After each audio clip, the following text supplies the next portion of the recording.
I'm a 21-year-old female and my mom just asked me to hook up with my stepdad. Seriously. She said that she would be in the room while we were doing the deed and she would be okay with it. I also have 4 younger sisters and I don't know how to tell them about this without bashing my parents. Here's what happened. Subscribe to Am I the Jerk on YouTube and hit the bell to turn on notifications. My mom had me at 18 years old right out of high school. Long story short, my dad died at 19 while he was away at university. Then my mom remarried at 21 and had my sisters. My stepdad, we'll call him Scott, was the only father I've known. He's been a great father, nothing out of the ordinary, absolutely perfect parenting until I turned 19 years old. I remember Scott becoming a little more touchy than normal and a little too personal. He would offer me drinks, I declined, and would ask me about my private life after one too many glasses. I brushed it off because I thought maybe he was being a nosy father and just wanted to make sure his daughter wasn't doing the deed. Then this kind of continued to the point where my stepdad tried to kiss me last year. I told my mom and she just laughed and told me, "That's how he gets after too many drinks." I knew then that I had to make plans to leave, so I started saving up. After that incident, things died down a bit until my mom got pregnant at 39. It's a higher risk pregnancy, so she's on a lot of bed rest taking extra care of herself per her doctor. A couple of weeks ago, my mom and Scott sat me down and told me her doctor said she should avoid doing the deed during pregnancy due to various health reasons I won't get into. Then they asked me if I could do the deed with Scott until she was able to do the deed with him again. Of course I said no. I was livid. I was crying. She told me that she'd be okay with it and that she'd be in the room as well. I told her that was even worse. What were they thinking? I have enough money for an apartment. I got approved. I'm signing my lease next week. My parents are ignoring me and the whole house is full of tension. My younger sisters don't understand what's going on and my mom told me not to say anything. But my sisters are smart and they know something is really up and won't stop asking me about it, especially the oldest. She came to me crying today and told me I better tell her what's going on. I didn't say anything. So, does anyone have any advice? What do I tell her? What do I say to the younger ones? How do I tell a 16-year-old about this without being inappropriate or bashing my parents? The original poster gave more information in a response to one of the top responses, which said, "Bashing your parents would be unfairly putting them down for something benign. What they've done is wrong and sick on so many levels. Forget about not wanting to be inappropriate because it's more important to prevent you from dealing with them, and it is highly likely that your other sisters will be subjected to this if they have not already, and they are younger and more easily victimized. You could speak to your teen sisters privately and ask them if they've had any uncomfortable experiences with your stepdad, like him talking too much about adult things or making advances, and make it clear that you are a safe person to confide in. I would also reach out to a trusted family member or someone you can ask help from." The OP responds saying, "Last year when he tried to kiss me, CPS interviewed all the girls and the girls were very confused because their dad has never said or done anything to them inappropriately. My aunt, who is a child therapist, called them to begin with and talked to each girl and said that there were no signs of foul play, which upset her because she really hates Scott, but made her happy because he's done nothing to them. CPS said that this situation was like a roommate complaining about it because I'm not his biological daughter. My aunt has been fighting to make my mom leave for years, but since Scott is not hurtful to her or the girls and he makes a lot of money, she won't leave. But my aunt actually has mentioned that he's been manipulating her with kindness all of these years so she would be okay with him doing the deed with me when I became an adult, and it worked. My aunt and I don't think he's going to hurt the other girls, but you never know. We most likely will have to call the services again." And then in a separate response, "My aunt and I are probably going to call again and try and get the girls out and with her, or my grandparents who want them to stay there. My concern is telling the girls. I would be devastated if I was 16 and someone told me my dad tried to do the deed with my sister, so now I have to live with my grandparents. What do I say to her? Do I break her heart?" Jumping into the future, there is a whole separate update. In the original post, basically my mom and stepdad asked me to do the deed with my stepdad. I declined, freaked out, and now I am leaving. My concern is for my sisters. My aunt did what she said she was going to do. She barged in with 3 other people, one of them a social worker friend of hers who was off duty, and my uncle. None of them are allowed at the house, so as soon as Scott found out they were there, he called the police. Before the police showed up, I told my 16-year-old sister and the 14-year-olds what happened. The 16-year-old got angry at her dad. She was walking around the house ranting at her dad and crying. Eventually, she decided to come with my aunt and I, and then we would figure out where she could go from then on. However, the two 14-year-olds did not believe me. They actually started laughing. They got angry and told me that I was trying to destroy our family, and how could you make up such a sick lie? It got to the point where they threw my and my 16-year-old sister's stuff out the window. By that time, the cops came and told my aunt, uncle, and the social worker that they had to leave the property. The social worker friend let the cops know everything that's been going on. The cops didn't care. They just cared about the noise and the trespassers. So I, my 16-year-old sister, my aunt and uncle, and their friend left. Very soon after, my grandparents came over and got the other 3 girls. After the 14-year-olds called them and came to their senses, I found out from my grandma that one of the 14-year-olds confronted her dad and he didn't deny anything. In fact, he called me a floozy and said that I shouldn't have had any problems doing what he asked. That's when they packed a bag and called my grandparents. My grandparents explained everything separately to the little one. She told my grandpa she prefers him to our dad because my grandpa doesn't yell at her. As much as that pained me, I hope it's enough to keep the girls and my grandparents for good. My 16-year-old sister is going to emancipate herself and stay with either our grandparents or our aunt. CPS was called, but it was my grandparents this time. I have multiple screenshots on my and my aunt's phone of my mother incriminating herself, so we will be able to file charges and hopefully get Scott on the offender registry. That way the girls can stay at their grandparents permanently. Also, to explain why aunt wasn't allowed over, because they hate Scott and know he's a creep. Many years ago, when I was about 13 at my younger sister's gender reveal party, my cousin, my uncle's daughter, who is trans, decided at university that she was a female and came back as a female. We all accepted and loved her, just the same except Scott, who got sloshed and lifted her skirt and said, "Do you still have your boy parts under there?" That's when my uncle beat him up and knocked over a couple of tables. From then on, half of my family wasn't allowed back at the house per a trespassing order. They knew then that he was an absolute perv, but I, as a young child, didn't fully comprehend it. So, what should I do? This is a horrifying situation. How can the mother be okay with this no matter what her excuse or rationale is behind her saying she's okay with it? From every angle, they make it very clear that Scott, the stepdad here, is only going after the 21-year-old stepdaughter, the OP,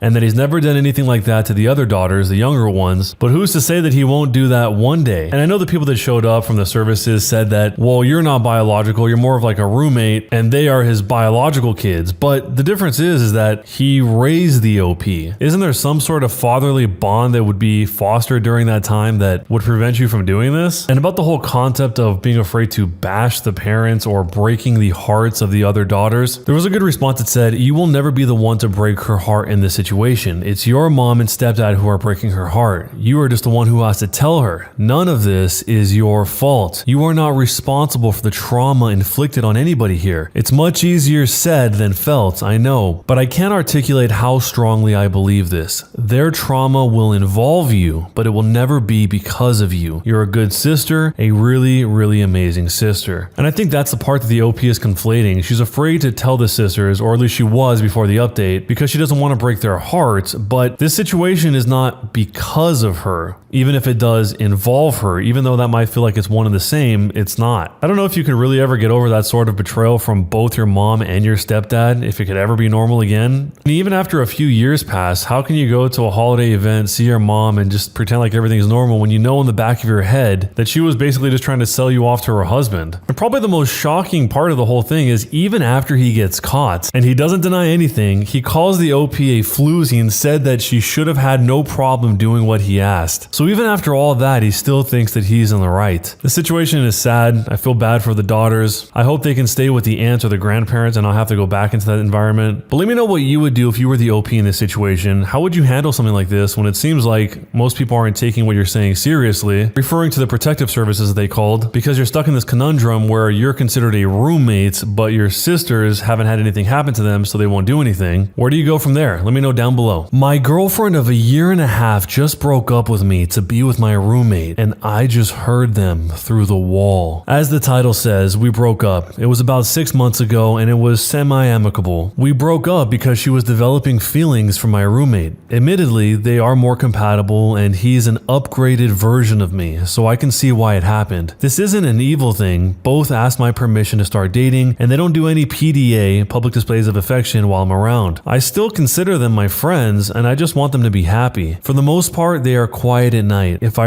really listen, I can hear what's going on, but generally, they save it for when they are alone, except for last night. We went out to the bar for his birthday and they got pretty sloshed. I was the designated driver because I don't really drink. Anyway, last night we got home at close to 2 a.m. and all went to bed. I made sure they both got into bed, put water, Advil, and buckets out just in case. I then put my sleeping bags out for other people and did the same. As I was brushing my teeth, my ex walked in, hugged me, and said she was sorry. She thanked me for always being so nice, and she promised to help me find a new girlfriend when I was ready. When I finally got to bed, I could hear muffled talking, mostly about how great the night was. Then it got quiet, and then it started. I don't know how long it lasted, but it was louder than normal. I've been okay with the breakup until now. I'm glad they're happy, but last night I fell asleep crying. I woke up this morning, I made breakfast for everyone and started to clean up. Feel free to ignore this, I just needed to get this off my chest. I'm sad when I really think about the situation, but that's what I try not to do. Jumping into the future, there's an update. Taking everyone's advice, I announced that I was going to be moving out. My now ex-roommate pulled me aside and asked if it was because of his relationship. I told him yes, but I'm not going to make him sacrifice his happiness just for me. He decided to help me look for a new place and we found one. It's a one-bedroom apartment that is closer to my work. My landlord is my ex-roommate's family friend. After my ex-roommate explained the situation, I ended up getting a slight discount on rent for the first year. My ex-roommate and ex-girlfriend and a few other friends helped me move in. I had a housewarming party and was specifically asked that I not prepare anything. 7 people came over with dinner, dessert, and drinks. My ex-girlfriend and my ex-roommate also cleaned up after everyone finished eating. My ex-girlfriend stayed a bit later than everyone and apologized for putting me through everything. She said she didn't really think about how it made me feel. She told me that she's talked to a few friends about finding me someone and that she had set up a blind date for me. It was great. We've gone out a few times since our first date. The past few weeks have been the best in a long time. I've never really realized how bad my situation was. Obviously, everything isn't perfect, and I still have to work on my self-esteem and standing up for myself, but I'm in an infinitely better position than before. So, was I the jerk for how I handled this?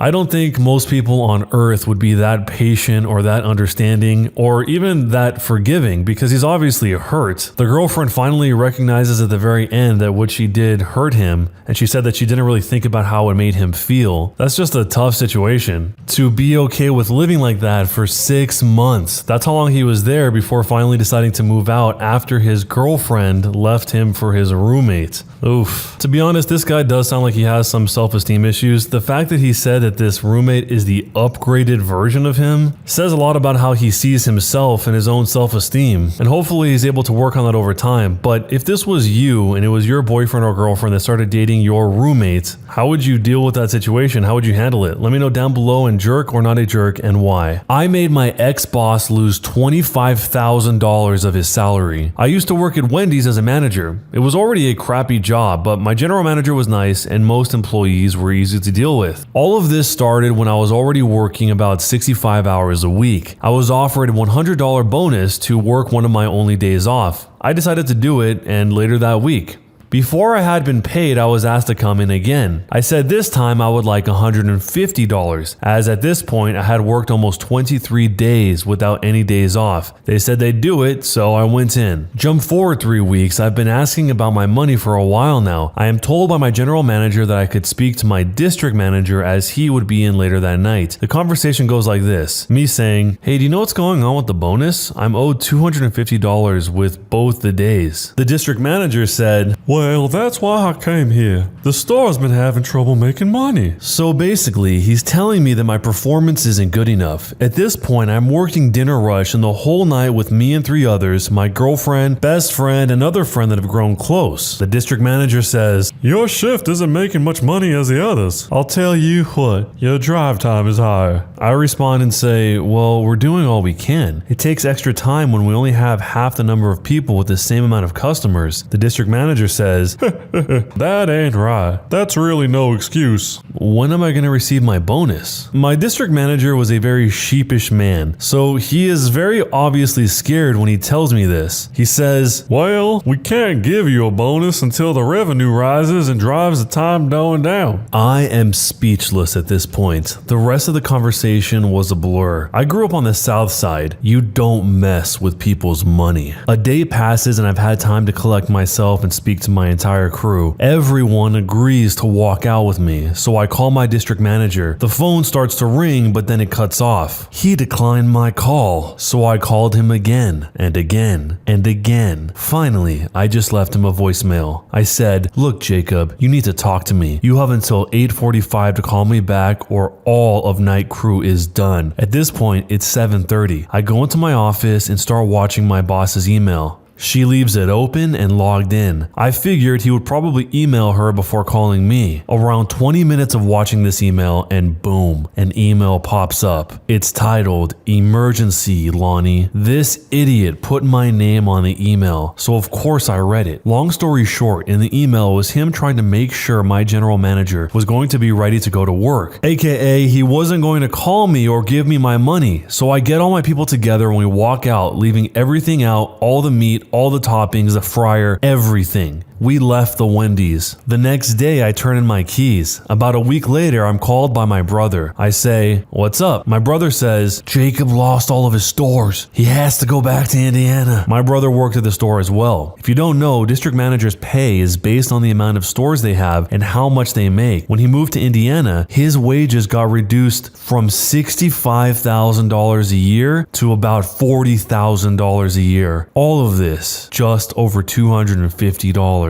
So was I the jerk for planning a walkout on this Wendy's because my boss wouldn't pay me the money he owed me? Even if it ended up costing him $25,000. As soon as he said this all took place at Wendy's, I kept thinking about the "sir, this is a Wendy's" meme, but this isn't one of those cases where that applies. This is yet another situation where people try to save a buck and end up losing it all, when if they didn't have the money in the first place to pay out this bonus, then why would you tell him that he was going to get the money? To some people, that's the same thing as stealing, because at that point, it's his money. He did the hours, he did the work, and you told him he would get that extra money. So in order to save $250, cheating this guy out of his $250, they end up losing 100 times that amount of money, at least from the perspective of the district manager. Whoever owns those franchises could have lost a lot more. I've only ever seen a walkout happen once at a food place, and it was inside of a smoothie shop, and I missed all the context of what happened before, but when I walked in, I basically just heard some guy go, F this place, and he slammed his apron on the ground and ran out the door. I thought it was staged or it was a joke or something, but that guy never came back. I guess it's just sometimes when you push people to their brink and they're communicating with you that, hey, this is too much, and you keep pushing them, sometimes they will snap. Let me know if you've ever had an experience like that, and if so, submit your story, or if not, let me know what you would do in the situation down below. Am I the jerk for canceling the entire trip after finding out that my husband hid my daughter's passport? My husband and I have been together for 3 years. He has 3 kids from his previous relationship. I have 1. She's the oldest at 17 years old. He's a dedicated man. He puts God first and loves everyone. My husband always complains that my daughter doesn't spend time with her step-siblings or him, but she has her reasons for that, and that is school, health issues, and work. She does her best to spend as much time with them as she can, but she, on the other hand, complains that her stepdad tells her to basically take on the role of a babysitter whenever she's with her step-siblings. My husband denied that and said that my daughter was making up excuses to not have to spend time with his kids. For this issue, I figured that a family trip is what the family needed to get together and spend more time around each other. My husband liked the idea, but said that his kids are now uncomfortable around my daughter because of her attitude and suggested that we let her stay home and have the house all to herself since that's what she always wanted. I told him it's best that we all go. He kept complaining until I snapped and I told him to stop. I booked, paid for the whole family. However, my daughter told me that she couldn't find her passport. We turned the house upside down looking for it, but we couldn't find it. My husband said maybe it was a sign from God that we should let her stay home so the trip wouldn't turn into a disaster. I ignored this comment, but later, while I was cleaning his office, I found the passport tucked away in the 3rd drawer under a ton of papers. I was floored by this. I confronted him with it, and he swore he had no idea why or how the passport got got there. I checked the upstairs camera and saw him enter my daughter's room. That was it for me. I screamed my head off at him and then canceled the whole trip completely. He started arguing, saying that I overreacted and that he didn't want his kids to be miserable on the trip and that he was willing to apologize to my daughter if and when I reconsider my decision regarding the cancellation of the trip because my stepkids will be devastated. But I said it was final and that it was done. He became cold and distant and said that he wants to take some time to do some fasting and get some guidance from God about how he should deal with the disrespect and control that I had displayed lately. Am I the jerk for canceling it altogether? It sounds like the OP's observations about the stepdad are probably pretty spot on, that he just wants to use the OP's daughter to babysit his kids so he can do whatever he wants to do. The fact that he actually stole the passport and hid it in order to get what he wanted and then somehow still thinks that he was in the right is pretty concerning, because if a person like that can justify doing that, they can justify pretty much anything. It also seems like part of his justification for pretty much anything is saying that it's God's will. Him stealing and hiding the passport, oh, that's God's will, not his decision to do that to get what he wants. And at the end, he's only going to apologize if she reconsiders her decision. In the meantime, he's going to go see what God's will is by getting some guidance about how to deal with the disrespect. This just kind of sounds like a dangerous mindset to have in a partner that you're going to share your life with, the constant justification aspect of it. But maybe you see this totally differently, and if so, let me know down below in jerk or not a jerk and why.